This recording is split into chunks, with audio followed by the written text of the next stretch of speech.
So yesterday morning, I put out this tweet right here. I basically said that this offseason sucks because I was right. It was not very fun. It was kind of boring. And ever since I put out this tweet, that's why everyone's clowning me. Sup, LOL. Because, madness has ensued. We saw that trade. Colton Wong went to the Mariners. Bryan Reynolds, out of nowhere, has requested a trade from the Pirates. And if you have no idea who Bryan Reynolds is, this dude right here, he's basically Dollar Tree Mickey Mantle. What? Bro, what are you talking about, man? Dollar Tree Mickey Mantle. It might not be the fairest comparison, but aside from that, look at this. Jacob deGrom is no longer a member of the Mets. I honestly thought that was never going to happen, especially the fact that they have Uncle Steve, Daddy Cohen, who is a billionaire. The dude has Picasso paintings just chilling in his office, or I don't know if they're Picasso or Van Gogh, but this dude, Cohen, is worth billions, and the fact that they could not retain Jacob deGrom over another team that really isn't all that great yet, the Texas Rangers, mind blown. So again, we will talk about the fact that Bryan Reynolds has requested a trade from the Pirates. I can't remember the last time a star baseball player or any baseball player in general has come out and said, trade me.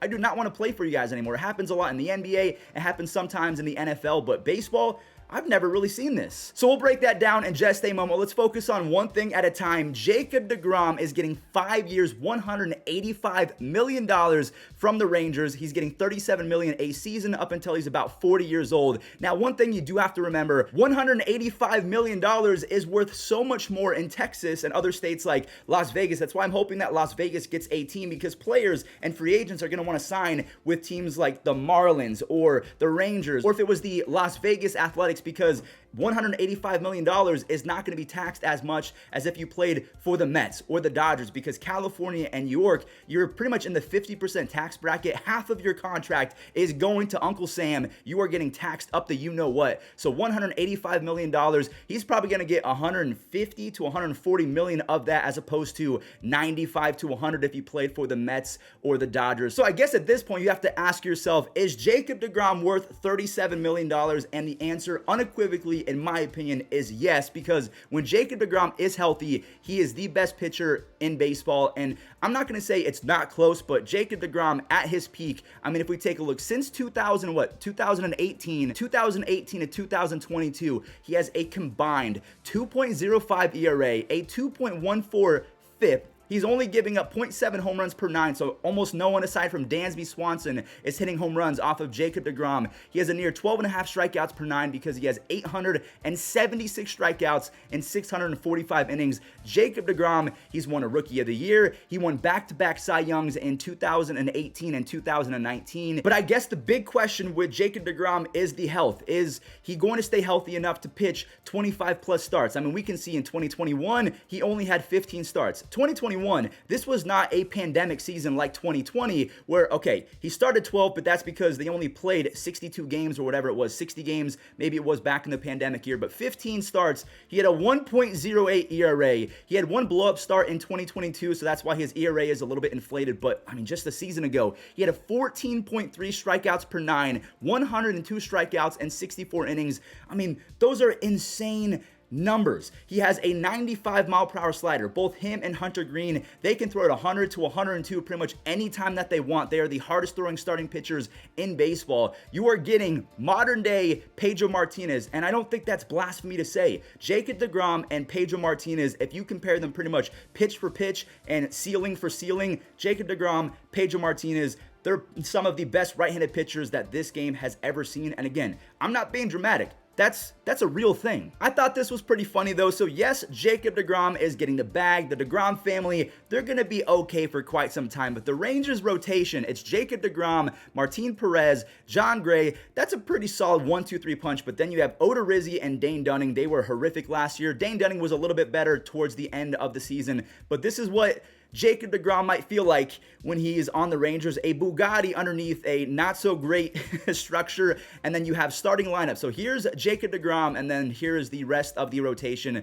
Some of you guys are just really funny. So if you're a Rangers fan, let me know, do you have any trepidations about Jacob deGrom, $37 million until he's pretty much 40 years old? And if you're a Mets fan, what is the aftermath of Jacob deGrom leaving going to look like? Do you think that you're now the front runner to land Carlos Rodon? Do you think that Justin Verlander is going to take a little bit less to come to New York? I don't think that's going to happen, considering he just won the Cy Young. But then again, there are other guys like Chris Bassett. You can bring him back. There's, what's his name, Kodai Senga, who is from another country. I mean, you have a lot of options. Jacob deGrom, the fact that he's leaving, it's not the end of the world. I can't believe I'm saying that, but the fact that the best ability is availability, Jacob deGrom just has not been healthy. So Mets fans, they're kind of wiping their hands. It was great while it lasted, but you need him to be healthy, and that just, it hasn't happened. And they're probably thinking, yeah, I would love to have Jacob deGrom back because the ceiling is so high, and if he does pitch 35 starts, we're going to be in for a great year, but you can't trust him. And that's the biggest question mark, and I don't have an answer for you guys because I don't know if he's going to be worth it. I genuinely don't know if $37 million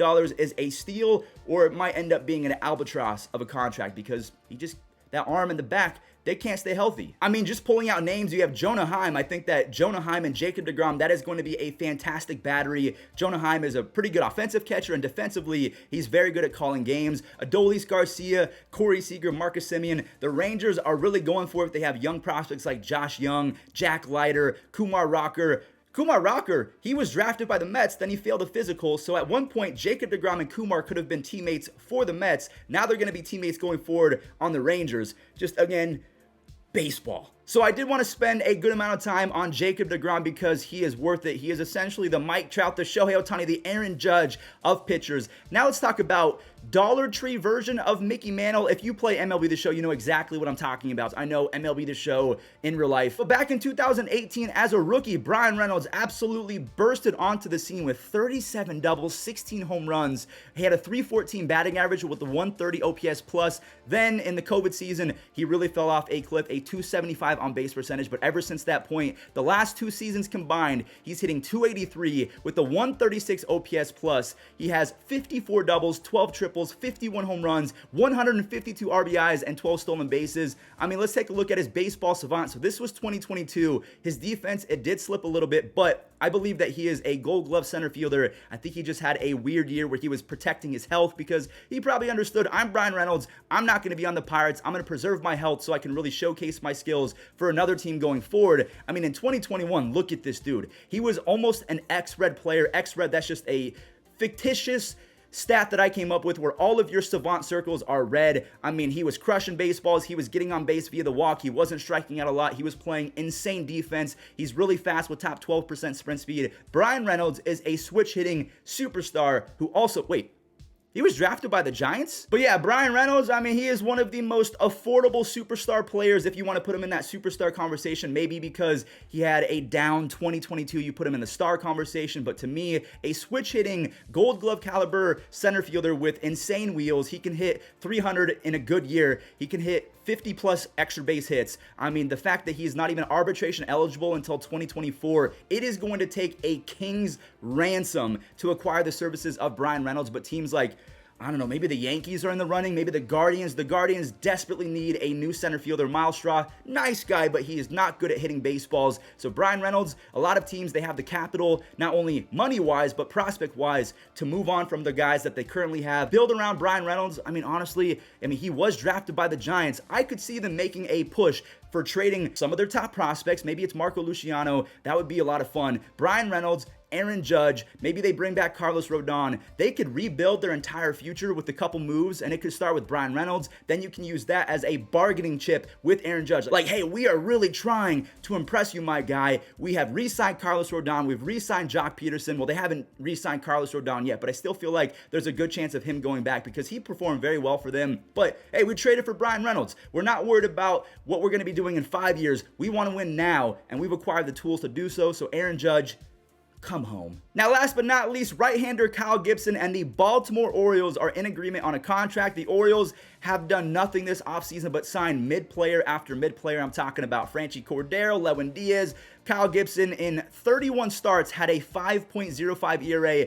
I'm not even going to show his highlights because there's not really any highlights to speak of. Kyle Gibson, in my opinion, is one of the worst starting pitchers I've ever seen in my life. Yes, he had a really good 2021 first half with the Rangers, a 2.87 ERA. He fell off in the second half. He fell off even more so over the course of the entirety of 2022. Kyle Gibson, not good, very mid, but he's going to eat a lot of innings, and I guess that's what the Orioles are looking for. But what a recap. Bryan Reynolds wants out of Pittsburgh. Jacob deGrom is going to the Rangers on a fat contract, $185 million, and then we also have Mr. Kyle Gibson going to the Orioles. So thank you guys for watching. Make sure you guys subscribe because we do this pretty much every single day, and I'll catch you later.